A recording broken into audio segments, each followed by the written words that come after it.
नमस्कार मो channel cook food Odisha को आपण मानक बहुत बहुत स्वागत। आज मु आपण मान पई ढाबा स्टाइल तड़का डाली रेसिपी नहीं कि आछि। यह खाइबा को बहुत ही टेस्टी होइता है। तेबे चलंतु स्टार्ट करिबा आज रो ये रेसिपी।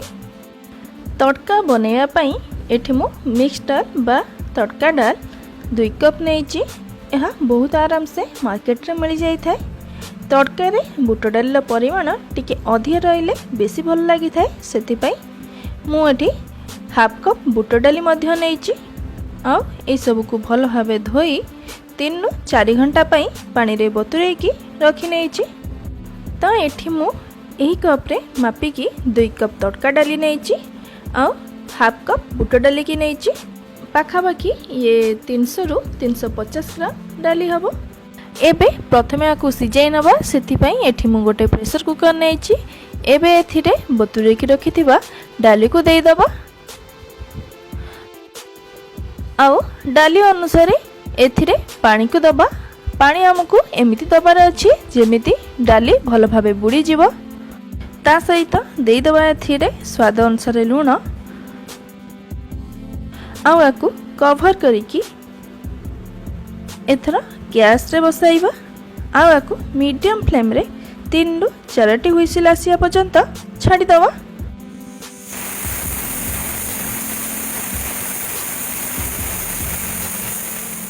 प्रेशर कुकर रु ऑटोमेटिक एयर पळे गला परे एठी मु कवर को खोली नेछि। आपण माने देखि पारुचंती डाली हमर सिझि जाईछि। आपण को बेसी सिझेइबेनी एमिति गोटी गोटी रही थिबो जेमती सिझाइबे। एठी त हमर डाली सिझि जाईछि। एबे चलंतु आर मसला बनेइबा। सेथि पई एठी मु गोटे पैन को गरम करि नेछि। एबे एथिरे देई दबा 3 रु 4 बड़ चम्मच तेल। तापरे एथिरे देई दबा हाफ चम्मच जीरा। जीरा भल भाबे फुटिबा आरंभ होला परे एथिरे 2 चम्मच अदा आउ 2 चम्मच रसुण कटा को पकाई दबा। आउ आकु 20 रु 25 सेकंड पई तेल रे भाजी नबा।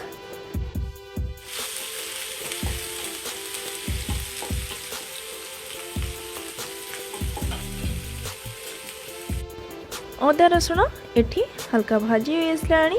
एबे एथिरे काटी की रखिथिबा पियाज को पकाई दबा। एठी मु 2टी बड़ साइज रा पियाज को काटे की नेछि। तो पियाज को एठी हमर बेसी भाजीबार नै, किछि टाइम पई भाजीबा। जेउ जाय कि पियाज भाजी होई सॉफ्ट होई जिवो आ तार हल्का कलर चेंज होई जिवो।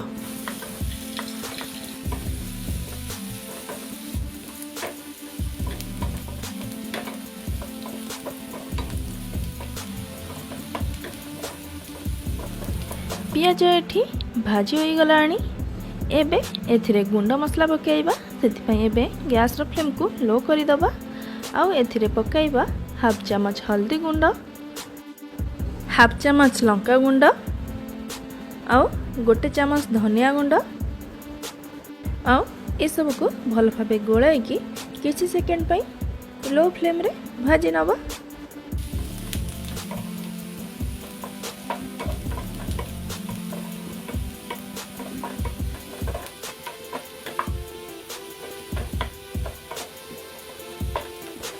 मसला तो एबे भाजी हो आसलाणी। एबे एथिरे काटी की रखिथिबा टमाटो को पकाइबा। एठी मु 2टी बड़ टमाटो को काटी की नेछि। ता सहित एथिरे लूण देई दबा। तो आमे डाली सिझेइला बेले सेथिरे लूण देइथिले। एबे खाली मसला पई लूण दबा। मसला रे लूण दबा द्वारा भी टमाटो बहुत जल्दी सिझि जाई थाए। एबे आकु मीडियम फ्लेम रे भाजी नबा जेउ जाय कि टमाटो भल भाबे सिझि न जाईछि। आपण चाहिले किछि टाइम पई आकु कवर करी मध्य टमाटो को सिझाई परिबे।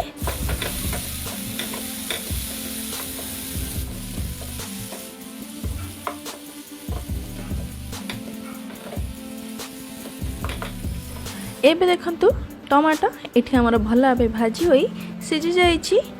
एबे एथिरे रखिथिबा कैप्सिकम कोटा को पकाइबा।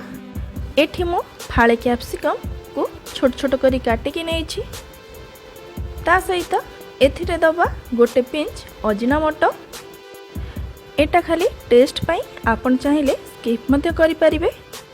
ता सहित एथिरे दबा गोटे चमच गरम मसला आउ ए सब को गोलाई भल भाव भाजी नवा। बेसी भाजबेनी 20 ରୁ 30 सेकेंड पाई भाजी नेबे जेमिति खाली कैप्सिकम रो कंचा स्मेल चली जीवो।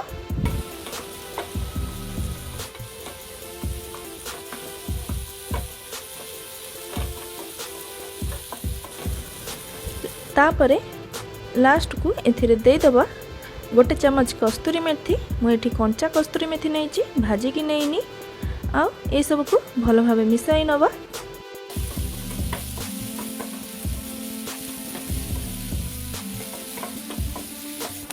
एबे देखंतु एठी आमर मसला बिल्कुल रेडी हो जाइछि। एबे एथिरे सिझे की रखिथिबा डाली को पकाइबा।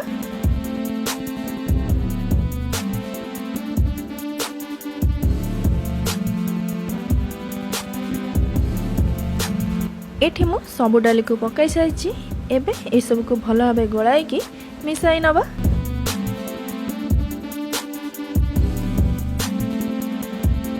एबे एठी मसला और डाली भल भाबे गोळे जाइछि। आपण माने देखि पाउथि ये बहुत ड्राई अछि सेति पई एठी मु गोटे ग्लास गरम पानी दउछि।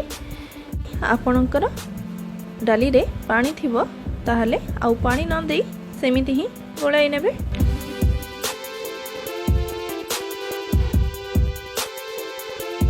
आउ आकु कवर करी लो फ्लेम रे 5 ରୁ 6 मिनट पाई सिझिबा को दबा जहाँ द्वारा मसलार टेस्ट डाली रे भल भावे आसी जीवो। 6 मिनट परे एठी देखंतु तड़का हो जाइछि। एबे लास्ट को एथिरे हाफ चमच गोलमरिच गुंड पकाइबा। गोलमरिच गुंड दबा द्वारा भल टेस्ट आसी थाए तड़का रे। एबे गैस को ऑफ कर दबा आ ए सब को भल भावे गोलाई नबा। देखंतु एठी हमर ढाबा स्टाइल तड़का रेडी हो जाइछि। एबे आकु एक सर्विंग बाउल को काढी नबा।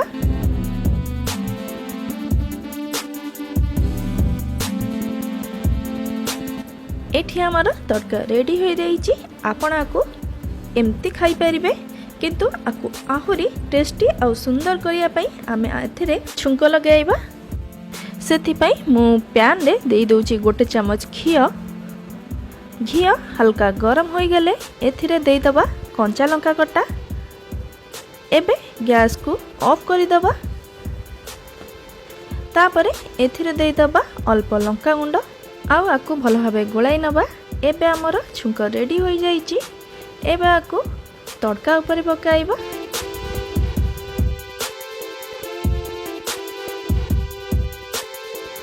देखंतु एठी हमर तड़का केडे सुंदर देखा होछि आउ खाइया को सेतिकी टेस्टी मध्य।